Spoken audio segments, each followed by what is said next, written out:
কৃষ্ণ জয়গুৰু শংকৰ শ্ৰীমন্ত শংকৰদেৱ সংঘৰ ৯৫ সংখ্যক অধিৱেশনৰ বাবে আমি তাত শিবিৰ নিৰ্মাণৰ কাৰণে আমি বাঁহ আৰু খেৰ নিবৰ কাৰণে দুখনকৈ গাড়ী ঠিক কৰি লৈছোঁ।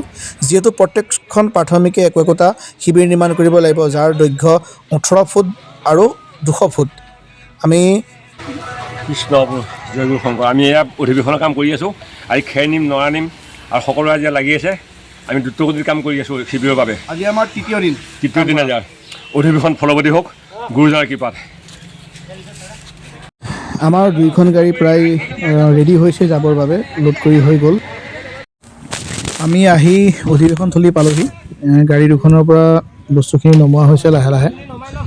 চাৰিওফালে দেখিছে নহয়, এয়া শিবিৰৰ কাম চলি আছে। প্ৰত্যেকখন প্ৰাথমিকে নিজা শ্ৰমদান কৰি শিবিৰ বনাই আছে।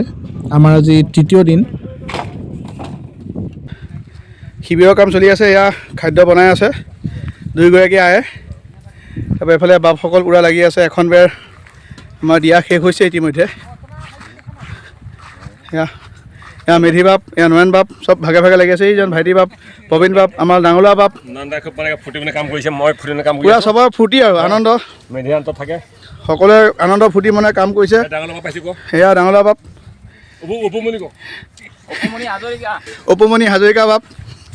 আজি শ্ৰমদান কৰিবলৈ অহা বাপসকলে হাঁহি ফূৰ্তিৰ মাজেৰে নিজৰ কামবোৰ খুব নিয়াৰিকৈ কৰি আছে।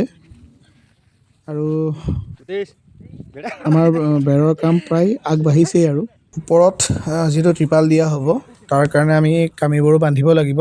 যিহেতু দুপৰীয়া ২:৩০ বাজিব হ'ল, খাদ্য খোৱাৰ সময়, খাই লওঁ। খাই বৈ লৈ আকৌ বাকী থকা কামখিনি শেষ কৰিব লাগিব।